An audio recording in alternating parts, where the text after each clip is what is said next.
तो इससे पहले हमने बात किया था हमारे सिंक्रोनस जनरेटर में ऑल्टरनेटर में जो वोल्टेज रेगुलेशन है उसको हम लोग किस तरीके से डिटरमाइन करें। वोल्टेज रेगुलेशन डिटरमाइन करने के लिए हमारे पास एक फार्मूला था, no load voltage minus full load voltage upon rated voltage into 100%। तो वोल्टेज रेगुलेशन से हमने क्या समझा था? सबसे पहला वोल्टेज रेगुलेशन का मतलब क्या था, इससे हमने क्या डिस्कशन किया था। वोल्टेज रेगुलेशन में हमने ये समझा था जब ऑल्टरनेटर का लोड चेंज हो रहा होता है तो लोड के चेंज की वजह से ऑल्टरनेटर का जो टर्मिनल वोल्टेज है उसमें जो चेंज हो रहा होता है उसी को ही हम लोग बेसिकली बोलते हैं voltage regulation. Change in terminal voltage of alternator with respect to change in load, उसी को ही हम लोग बेसिकली बोलते हैं वोल्टेज रेगुलेशन। हमने ऐसा भी डिस्कशन किया था, वोल्टेज रेगुलेशन को हम लोग ऐसा भी डिफाइन कर सकते हैं, जब हम लोग ऑल्टरनेटर को नो लोड वोल्टेज से फुल लोड वोल्टेज पर लेके जाते तो ओवरऑल प्रोसेस में जो ऑल्टरनेटर में जो वोल्टेज चेंज हो रहा होता है उसी को ही हम लोग बोलते हैं वोल्टेज रेगुलेशन। तो वोल्टेज रेगुलेशन को कैलकुलेट करने के लिए हमने एक फार्मूला के बारे में डिस्कशन किया था जिसको हम लोग बोल रहे थे voltage regulation is equal to no load voltage full load voltage का डिफरेंस ले लो और पूरे को डिवाइड कर दो रेटेड वोल्टेज से इंटू 100%, जिससे हमें क्या मिल जाता था, वोल्टेज रेगुलेशन मिल जाता था।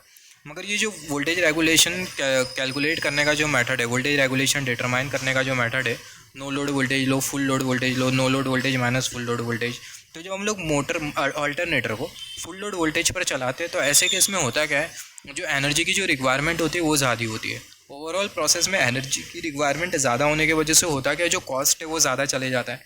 कॉस्ट ज़्यादा चले जाने की वजह से होता क्या है, ये जो मेथड है no load voltage full load voltage वाला वोल्टेज रेगुलेशन कैलकुलेट करने के लिए, ये जो मेथड है वो सूटेबल नहीं होता according to cost point of view. जैसे फॉर एग्जांपल आप एक मशीन बनाते हो 500 रुपये की, just as a rough example concept को समझने के लिए, आप एक मशीन बना रहे हो 500 रुपये की और वो जो मशीन है उसकी टेस्टिंग में आपका चले जा रहा है 700 रुपया। तो ऐसे केस में जो मशीन है आप उसको कंसिडर नहीं कर सकते हो, राइट। या फिर आप बोल सकते हो जो टेस्टिंग मेथड है आप उसको कंसिडर नहीं कर सकते हो, क्योंकि आपने मशीन बनाया 500 रुपये में और आपको 700 रुपये की टेस्टिंग परफॉर्म करना पड़ रहा है मशीन पे, तो ऑब्वियसली वो जो टेस्टिंग है वो आप कंसिडर नहीं कर सकते हो। तो सेम कंडीशन यहाँ पर भी एप्लीकेबल होती है कि जो हम लोग ये जो no load voltage full load voltage जो कंसिडर करते हैं, स्पेसिफिकली जब हम लोग फुल लोड वोल्टेज पर मशीन को चला रहे होते हैं ऑल्टरनेटर को, तो ऐसे केस में जो पावर की जो रिक्वायरमेंट होती है, एनर्जी की जो रिक्वायरमेंट होती है वो ज़्यादा होती है, उसकी वजह से कॉस्ट ज़्यादा चले जाता है। कॉस्ट ज़्यादा चले जाने की वजह से जो मेथड होता है ये सूटेबल नहीं होता। तो यही रीज़न की वजह से हमारे पास अलग अलग मेथड भी होते हैं जिसमें हम लोग वोल्टेज रेगुलेशन को डिटरमाइन कर सकते हैं इन केस ऑफ ऑल्टरनेटर। जैसे कि पहला अगर हम लोग मेथड देखें सिंक्रोनस इम्पीडेंस मेथड, ये जो सिंक्रोनस इम्पीडेंस मेथड है इसका एक और एक नाम होता है जिसको हम लोग बोलते हैं ईएमएफ मेथड। क्वेश्चन आ सकता है यहाँ से। दूसरा जो मेथड होता है उसको हम लोग बेसिकली बोलते हैं एमएमएफ मेथड। तीसरा जो मेथड होता है उसको हम लोग बोलते हैं पोर्टियर ट्रायंगल मेथड। और चौथा जो मेथड होता है इसको हम लोग बोलते हैं अमेरिकन स्टैंडर्ड एसोसिएशन मेथड। ये सारे के सारे मेथड में हम लोग जो ऑल्टरनेटर है उसको हम लोग फुल लोड पर चलाते ही नहीं है, जिसकी वजह से होता क्या है, ज़्यादा एनर्जी का कंजम्पशन नहीं होता, ज़्यादा पावर कंजम्पशन नहीं होता और ज़्यादा कॉस्ट ज़्यादा भी नहीं है टेस्टिंग में। मगर यहाँ पर अगर हम लोग देखें हमारा जो नॉर्मल जो मेथड है no load voltage full load voltage वाला जो मेथड है, वो जो मेथड है उसमें हम लोग ऑल्टरनेटर को फुल लोड पे चला रहे थे, जिसकी वजह से पावर रिक्वायरमेंट ज़्यादा हो रही थी, एनर्जी ज़्यादा लग रही थी, कॉस्ट ज़्यादा चले जा रहा था। मगर ये जो no load voltage full load voltage वाला जो मेथड है वोल्टेज रेगुलेशन को डिटरमाइन करने का, इसके हेल्प से हमें जो वोल्टेज रेगुलेशन की जो वैल्यू जो मिलती है वो एकदम एक्यूरेट होती है। या फिर हम लोग बोल सकते हैं जो मेथड होता है ये एग्जैक्ट मेथड होता है वोल्टेज रेगुलेशन को डिटरमाइन करने का, राइट। ये जो मेथड है वोल्टेज रेगुलेशन को डिटरमाइन करने का, ये जो मेथड है, just wait for a second, ये जो मेथड होता है वोल्टेज रेगुलेशन को डिटरमाइन करने का, ये एकदम एग्जैक्ट मेथड होता है, बहुत इंपॉर्टेंट है। ये जो मेथड होता है ये एग्जैक्ट मेथड होता है वोल्टेज रेगुलेशन को डिटरमाइन करने का। मगर यहाँ पर चाहिए क्या, यहाँ पर फुल लोड वोल्टेज चाहिए। फुल लोड वोल्टेज पर ऑल्टरनेटर को चलाएंगे तो पावर ज़्यादा होगा, पावर ज़्यादा होने की वजह से एनर्जी ज़्यादा होगी, एनर्जी ज़्यादा कंजम्पशन होने की वजह से होगा क्या, जो कॉस्ट होगा वो ज़्यादा चले जाएगा, जिसकी वजह से होता है क्या, जो मेथड होता है ये सूटेबल नहीं होता टेस्टिंग के लिए, आई मीन जो वोल्टेज रेगुलेशन है उसको डिटरमाइन करने के लिए। तो यही रीज़न की वजह से हमारे पास ये सब मेथड आते हैं, सिंक्रोनस इम्पीडेंस, एमएमएफ, पोडियो और अमेरिकन स्टैंडर्ड एसोसिएशन मेथड। तब तक के हमने जो जो डिस्कशन किया उसको अगर हम लोग यहाँ पर समराइज करें, to determine voltage regulation in an alternator we need to run alternator at no load condition to full load condition. जैसे कि हमने डिस्कस किया, वोल्टेज रेगुलेशन को डिटरमाइन करने के लिए जो ऑल्टरनेटर है उसे हमें चलाना होगा नो लोड कंडीशन से फुल लोड कंडीशन। जब हम लोग ऑल्टरनेटर को चलाते हैं फुल लोड कंडीशन पर, तो हमें क्या करना होगा, जो ऑल्टरनेटर है उसे हमें रेटेड पावर देना होगा, या फिर हम लोग बोल सकते हैं ऑल्टरनेटर को हमें हाई अमाउंट ऑफ एनर्जी देनी होगी, जिसकी वजह से होगा क्या, मतलब जब हम लोग ऑल्टरनेटर को फुल लोड पर चलाएंगे तो ऐसे केस में पावर और एनर्जी की जो रिक्वायरमेंट है वो ज़्यादा होगी, जिसकी वजह से कॉस्ट ज़्यादा होगा, हैंस ये अन इकोनॉमिकल हो जाएगा इन terms of cost point of view. तो यहाँ पर ये स्टेटमेंट हमें यही बोल रहा है, when we run alternator at full load condition then we need to give rated power to alternator और can say high amount of energy is require in this process which is uneconomical according to cost point of view. However high cost is not suitable for testing of machine. जो high cost है वो suitable नहीं होता machine की testing के लिए। जैसे कि हमने डिस्कस किया 500 की मशीन बनाए 700 की टेस्टिंग, तो ये सूटेबल नहीं है। But this method of determining voltage regulation is exact method, but cost point of view we can not consider this method. जैसे कि हमने डिस्कस किया no load voltage full load voltage, ये जो no load voltage full load voltage calculate करो rated voltage से divide करते हो इंटू 100%, ये जो मेथड होता है वोल्टेज रेगुलेशन कैलकुलेट करने का, ये एग्जैक्ट मेथड होता है। मगर कॉस्ट पॉइंट ऑफ व्यू से हम लोग ये जो मेथड है इसको हम लोग कंसिडर नहीं करते। और यहाँ पर अगर हम लोग देखें सारे के सारे जो मेथड हमने जो डिस्कशन किया, सिंक्रोनस इम्पीडेंस मेथड जिसको हम लोग बोल रहे हैं EMF method, MMF method, Potier triangle method, American standard association method, ये सारे के सारे मेथड में हम लोग बेसिकली करते क्या है, जो अल्टरनेटर है उसको हम लोग फुल लोड पर ही नहीं चलाते, जिसके वजह से पावर एनर्जी का कंजम्पशन ज़्यादा नहीं होता, जिसके वजह से कॉस्ट इतना ज़्यादा नहीं होता। तो सबसे पहले वाले मेथड के बारे में बात करते हैं जिसको हम लोग बेसिकली बोलते हैं सिंक्रोनस इम्पीडेंस मेथड। तो जो सिंक्रोनस इम्पीडेंस मेथड है इसका एक और एक नाम होता है जिसको हम लोग बेसिकली बोलते हैं EMF method. Synchronous impedance method is also known as EMF method. जो सिंक्रोनस इम्पीडेंस मेथड है उसको हम लोग ईएमएफ मेथड भी बोलते हैं। यहाँ पर अगर हम लोग देखें जो सिंक्रोनस इम्पीडेंस का जो कॉन्सेप्ट आया है, कॉन्सेप्ट ऑफ सिंक्रोनस इम्पीडेंस और जो सिंक्रोनस रिएक्टेंस है वो ये मेथड से ही आया है। Concept of synchronous impedance method and synchronous reactance has come from this method. यहाँ पर अगर हम लोग देखें जो सिंक्रोनस इम्पीडेंस मेथड है उसको हम लोग ईएमएफ मेथड क्यों बोलते हैं, क्योंकि अगर हम लोग देखें ये मेथड में ये सारे के सारे जो ड्रॉप होते हैं उसको हम लोग एज्यूम करते हुए चलते हैं in the form of EMF, या फिर बोल सकते हैं in terms of EMF. In this method we assume all the drops are considered in terms of EMF. ये मेथड में सारे के सारे जो ड्रॉप्स है उसको हम लोग ईएमएफ के टर्म्स में एज्यूम करते हुए चलते हैं। Therefore this method is also known as EMF method. ये जो मेथड है इसको हम लोग ईएमएफ मेथड भी बोलते हैं। यहाँ पर अगर हम लोग देखें in this method MMF is in this method, ये मेथड में सिंक्रोनस इम्पीडेंस मेथड में जिसको हम लोग ईएमएफ मेथड भी बोल रहे हैं, ये मेथड में जो एमएमएफ है उसको भी हम लोग ईएमएफ के तौर पर एज्यूम करते हुए चलते हैं। आर्मेचर रिएक्शन को भी हम लोग ईएमएफ के तौर पर एज्यूम करते हुए चलते हैं, जबकि आर्मेचर रिएक्शन एक फ्लक्स है। तो यही रीज़न की वजह से ये जो मेथड है इसको हम लोग ईएमएफ मेथड भी बोलते हैं। मतलब जो सिंक्रोनस इम्पीडेंस मेथड है उसको हम लोग ईएमएफ मेथड भी बोलते हैं। अगर हम लोग को कोई रीज़न पूछता है why synchronous impedance method is known as EMF method, इसका जो रीज़न होता है सिंक्रोनस इम्पीडेंस मेथड में सारे के सारे जो मतलब जो पैरामीटर्स होते हैं उसको हम लोग एज्यूम करते हुए चलते हैं एज ए ईएमएफ। जैसे फॉर एग्जांपल एमएमएफ को ईएमएफ के फॉर्म में एज्यूम करते हैं, वोल्टेज ड्रॉप को ईएमएफ के फॉर्म में एज्यूम करते हैं, आर्मेचर रिएक्शन जो कि एक फ्लक्स है उसको भी एज ए ईएमएफ हम लोग एज्यूम करते हुए चलते हैं। तो ये पहला इंपॉर्टेंट पॉइंट हो गया सिंक्रोनस इम्पीडेंस मेथड का। यहाँ पर ये सिंक्रोनस इम्पीडेंस मेथड के अकॉर्डिंग अगर हम लोग any house synchronous impedance calculate कर ले जिसको हम लोग शो करते हैं जेड एस से, और आर्मेचर रेसिस्टेंस को अगर हम लोग कैलकुलेट कर ले तो जो वोल्टेज रेगुलेशन है उसको हम लोग डिटरमाइन कर लेंगे। तो सिंक्रोनस इम्पीडेंस मेथड में अगर सिंक्रोनस इम्पीडेंस और दूसरा अगर हम लोग आर्मेचर रेसिस्टेंस है, दोनों को अगर हम लोग एनी हाउ अगर कैलकुलेट कर ले तो जो वोल्टेज रेगुलेशन होगा उसको हम लोग डिटरमाइन कर लेंगे। तो जो आर्मेचर रेसिस्टेंस है उसका हम लोग मेजरमेंट ले सकते हैं with the help of DC ammeter volt meter method. इसके बारे में हमने डिस्कशन किया था। यहाँ पर अगर हम लोग देखें जो सिंक्रोनस इम्पीडेंस है उसको हम लोग ऑब्टेन कर सकते हैं by the ratio of open circuit voltage and short circuit current. किसका शॉर्ट सर्किट करंट कंसिडर करना है, हमें फील्ड का शॉर्ट सर्किट करंट कंसिडर करना है। तो जो सिंक्रोनस इम्पीडेंस है उसे कैलकुलेट करने के लिए हमारे पास ये रिलेशन होता है ओपन सर्किट वोल्टेज फील्ड का और शॉर्ट सर्किट करंट फील्ड का। ये दोनों का अगर हम लोग रेशियो ले ले तो हमें क्या मिल जाएगा, हमें मिल जाएगा सिंक्रोनस इम्पीडेंस। और सिंक्रोनस इम्पीडेंस कैलकुलेट करने के लिए हमारे पास ये वाला रिलेशन है।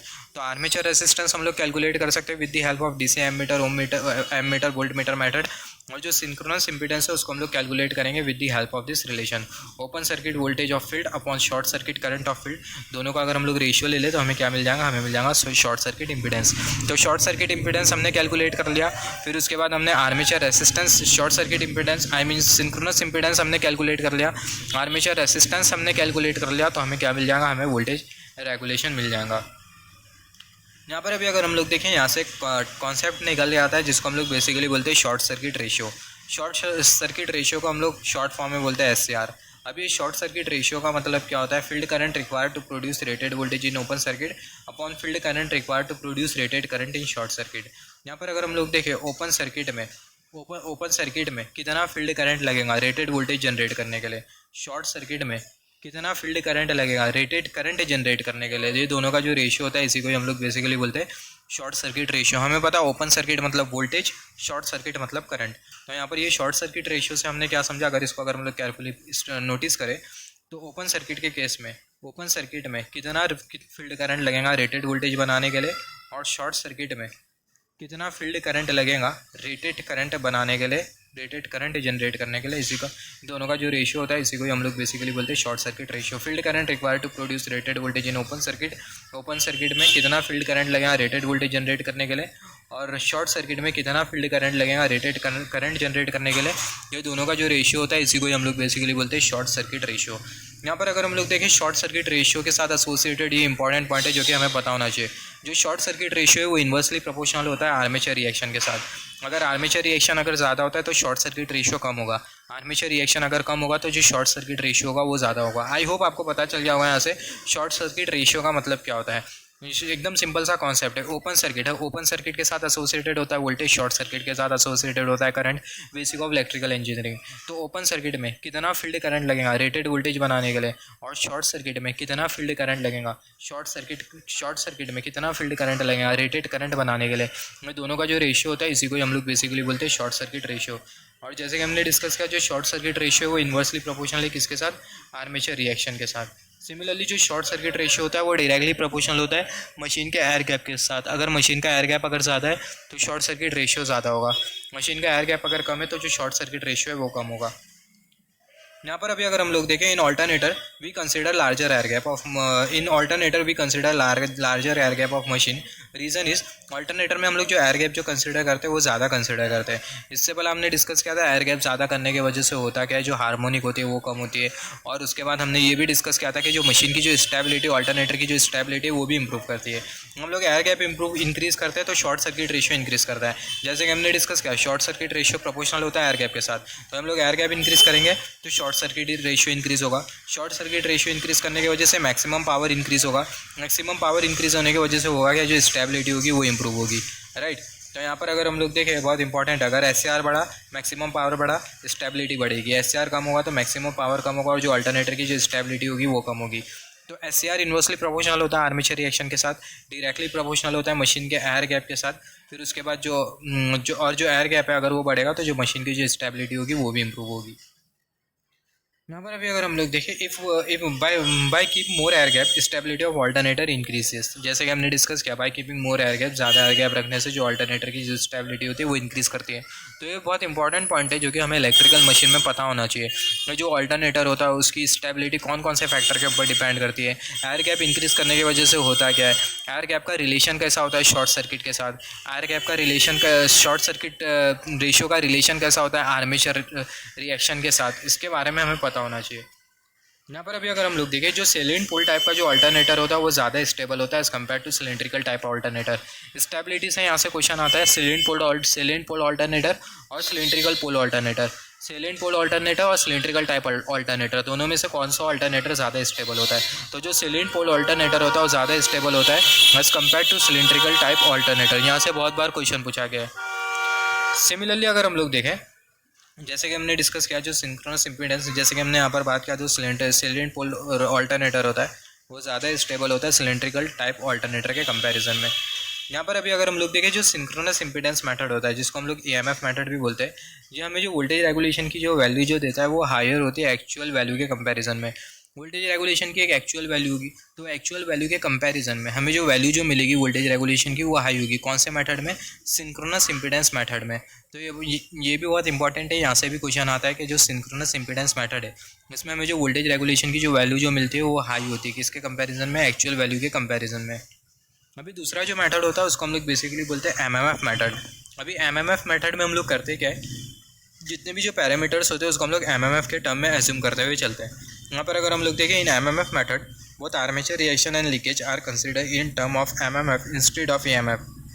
एमएमएफ मेथड में दोनों जो आर्मेचर रिएक्शन और जो लीकेज फ्लक्स है उसको हम लोग कंसिडर करते हुए चलते हैं एमएमएफ के टर्म में इंस्टेड ऑफ ईएमएफ।